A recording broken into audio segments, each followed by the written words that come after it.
ఆర్యఫై news కి స్వాగతం.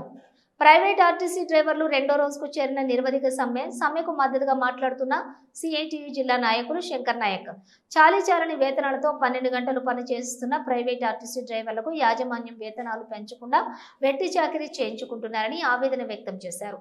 Achampet DM జోక్యం చేసుకుని చర్చలకు పిలిచి వారి యొక్క సమస్య పరిష్కారం కోసం కృషి చేయాలని వారు డిమాండ్ చేశారు.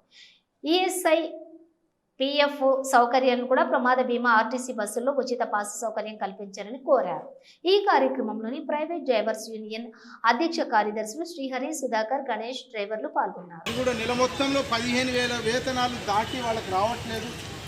అట్లాంటి ఎడల వాళ్ళ జీతాలు సరిపోని ఎడలను ఈరోజు న్యాయమైన డిమాండ్ల కోసమే ఈరోజు ఆర్టీసీ డ్రైవర్లు, ప్రైవేట్ డ్రైవర్లు అందరూ కూడా సమ్మెలోకి వెళ్ళడం జరిగింది. ఆర్టీసీ ఓనర్లు, ఈ ప్రైవేట్ బస్సుల ఓనర్లు అందరూ కూడా స్పందించి వాళ్ళ యొక్క సమస్యలను పరిష్కారం అయ్యేటందుకు చర్చలకు రావాలని సిఐటియు కార్మిక సంఘంగా విజ్ఞప్తి చేస్తూ ఉన్నాం.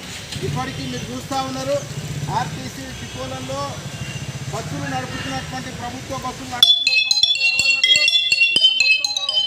డ్రైవర్లకు వేతనాలు తీసుకుంటే ఆర్టీసీ ప్రైవేట్ బస్సులు నడుపుతున్నటువంటి డ్రైవర్లు మాత్రం 15,000తోటి వాళ్ళ యొక్క జీవనాన్ని గడుపుతున్నటువంటి పరిస్థితి ఉంది. ఇది చాలా బాధాకరమైనటువంటి విషయం. దీన్ని మేము తీవ్రంగా ఖండిస్తూ ఉన్నాం. ఇప్పటికైనా ఆలోచన చేయాలని చెప్పి విజ్ఞప్తి చేస్తూ ఉన్నాం.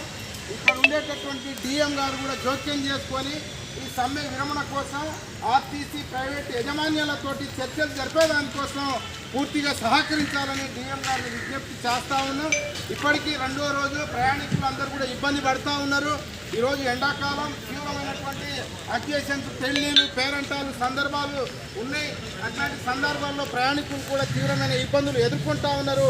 వీటన్నిటిని దృష్టిలో పెట్టుకొని ప్రైవేటు ఆర్టీసీ బస్సు యజమాన్యంలో అందరూ కూడా చర్చలకు రావాలని, రాని ఎడల ఈ సమ్మె తీవ్రతరం చేస్తాం, ఉధృతం చేస్తాం. ఎన్ని రోజులైనా సమ్మెలో కూర్చోవడానికి ఆర్టీసీ డ్రైవర్లు అందరూ కూడా సిద్ధంగా ఉన్నారు.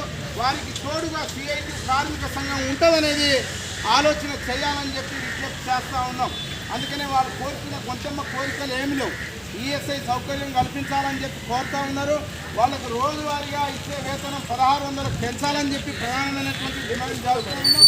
అట్లాగే ఆర్టీసీ డ్రైవర్లు ఏదైతే ప్రైవేట్ యజమానులు ఉన్నారో వాళ్ళకు జరగడానికి ప్రమాదం జరిగితే ఇన్సూరెన్స్ సౌకర్యమా లేకపోతే వాటికి సంబంధించింది యజమాన్యం భరిస్తారా, దీన్ని కూడా చర్చల్లో పెట్టాలని చెప్పి ప్రధానమైనటువంటి డిమాండ్లు, ఒక 4 డిమాండ్లతోటి ఈ సమ్మెను కొనసాగిస్తూ ఉన్నారు. కాబట్టి ఇది ఆలోచన చేసి త్వరగా సమస్య పరిష్కారం కోసం చర్చలు జరపాల్సినటువంటి అవసరం ఉందని చెప్పి డిఎం గారు ప్రత్యేకంగా జోక్యం చేసుకోవాలని చెప్పి డిమాండ్ చేస్తూ ఉన్నాం.